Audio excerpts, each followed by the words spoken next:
ବିଜୁ ଜନତା ଦଳର ବର୍ଷିୟାନ ନେତା ପୂର୍ବତନ ମନ୍ତ୍ରୀ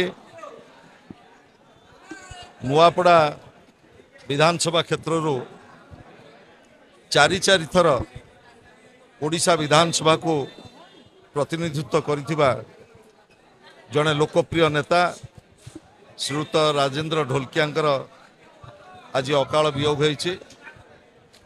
ମୁଁ ତାଙ୍କ ପ୍ରତି ବିଜୁ ଜନତା ଦଳ ପକ୍ଷରୁ ଗଭୀର ଶ୍ରଦ୍ଧାଞ୍ଜଳି ଅର୍ପଣ କରୁଛି ଏବଂ ତାଙ୍କର ପରିବାରବର୍ଗ ତାଙ୍କର ଶୁଭେଚ୍ଛୁ ଏବଂ ସାରା ରାଜ୍ୟରେ ଥିବା ତାଙ୍କର ଅଗଣିତ ପ୍ରେମୀଙ୍କୁ ପ୍ରଭୁ ଜଗନ୍ନାଥଙ୍କ ପାଖରେ ପ୍ରାର୍ଥନା କରିବି ଏ ଦୁଃଖକୁ ସହିବା ପାଇଁ ଶକ୍ତି ଦିଅନ୍ତୁ।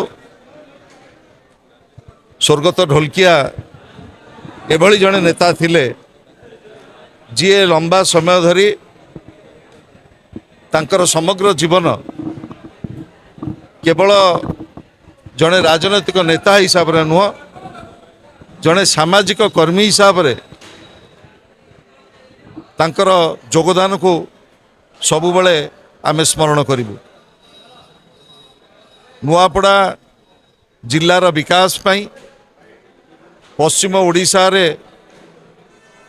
ବିକାଶ ପାଇଁ ତାଙ୍କର ଲୋକାଭିମୁଖୀ କାର୍ଯ୍ୟକ୍ରମକୁ ଆଜି ଆମେ ସମସ୍ତେ ସ୍ମରଣ କରୁଛୁ। ତାଙ୍କର ଆଜି ତିରୋଧାନ ଆମେ ସମସ୍ତେ ମ୍ରିୟମାଣ ଏବଂ ତାଙ୍କର ଅବଦାନ ଯୋଗଦାନକୁ ଆମେ ସମସ୍ତେ ସ୍ମରଣ କରୁଛୁ ଏବଂ ତାଙ୍କର ଚିନ୍ତା ଏବଂ ଚେତନା ସବୁବେଳେ ବିଜୁ ଜନତା ଦଳକୁ ଅନୁପ୍ରେରିତ କରିବ ଏବଂ ତାଙ୍କର ମାର୍ଗଦର୍ଶନ ସବୁବେଳେ ଆମକୁ ଅନୁପ୍ରେରିତ କରିବ, ଏ ଆଶା ମୁଁ ରଖୁଛି।